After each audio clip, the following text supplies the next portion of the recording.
Salam sejahtera, Uncle Andrew sini.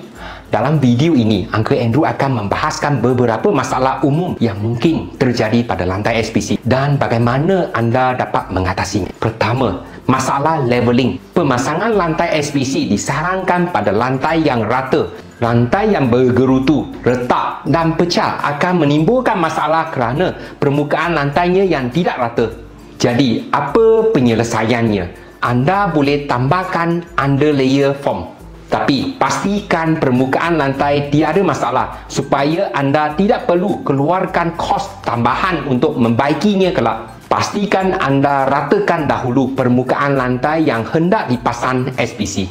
Jangan pasang SPC pada permukaan yang basah. Di awal pemasangan, mungkin anda tidak dapat nampak masalah. Boleh jadi lepas 1 ke 2 bulan anda pakai, tiba-tiba timbul kesan air, gelombang, pecah dan melengkung. Bila buka semula SPC, rupa-rupanya permukaan bawah basah. Walaupun permukaan SPC tahan air, ia tidak bermakna 100% kalis air. Air dari bawah permukaan SPC menyebabkan terjadinya kelembapan. Kelembapan ini yang menjadi punca kotoran seperti pertumbuhan lumut atau kulat dan akhirnya membuatkan SPC kita melengkung hingga pecah. Elakkan juga memasang SPC pada mozaik yang berisiko untuk meletup. SPC hanya menumpang di atas permukaan. Jika mozaik tadi meletup, naik ke atas, SPC juga akan turut ikut.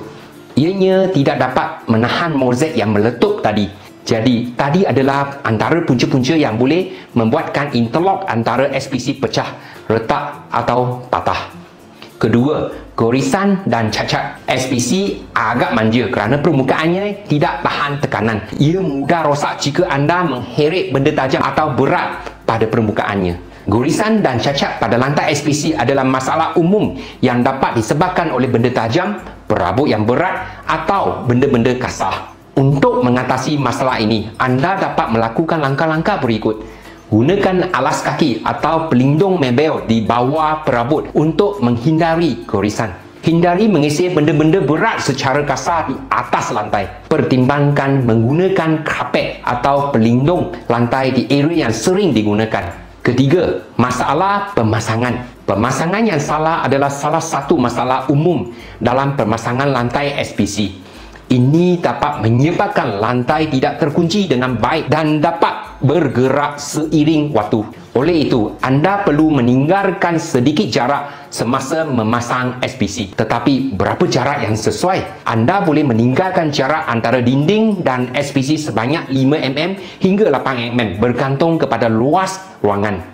Kalau anda mempunyai ruangan yang kecil, anda boleh meninggalkan 5mm hingga 6mm. Tetapi, kalau ruangan anda besar dan luas, anda boleh meninggalkan 8mm hingga 10mm. Kerana, bila ruangan besar dan luas, papan SPC yang digunakan semestinya banyak. Kalau jarak kurang daripada 8mm hingga 5mm, macam mana? Bila kurang, ini akan menyebabkan SPC mampat dan boleh menyebabkan lantai SPC mengembang dan naik ke atas kerana tiada ruangan untuk bergerak dan akhirnya menjadi mampat dan pecah.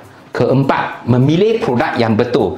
Lantai SPC mempunyai ketebalan yang berbeza iaitu 4mm, 5mm dan 6.5mm. Ketebalan 4mm, 5mm dan 6.5mm hanya ketebalan SPC sahaja. Manakala PE foam mempunyai ketebalan 1mm dan 2mm. Apa fungsi ketebalan ini tadi? Ketebalan lantai SPC mempengaruhi pelbagai aspek penting dalam penggunaannya dan di mana anda hendak menggunakannya. 4mm hingga 5mm disarankan untuk anda pasang di bilik tidur dan kediaman. Manakala untuk ketebalan 6.5mm disarankan untuk dipasang di kawasan public area atau kegunaan komersial. Cara terbaik untuk menghindari atau mengatasi masalah yang Uncle Andrew ceritakan adalah untuk memastikan pemasangan dilakukan dengan betul oleh profesional yang berpengalaman. Pastikan juga anda memilih SPC yang berkualiti. Hal ini kerana terdapat sesetengah supplier yang menjual SPC yang tidak berkualiti dan akibatnya kita sendiri terpaksa tanggung. Sekiranya anda ada sebarang soalan atau ingin mencadangkan tajuk video seterusnya, beritahu Uncle Andrew di ruang komen di bawah. Terima kasih kerana menonton. Jangan lupa klik like, komen, share dan subscribe. Pastikan anda on notification supaya dapat update terkini dari Uncle Andrew.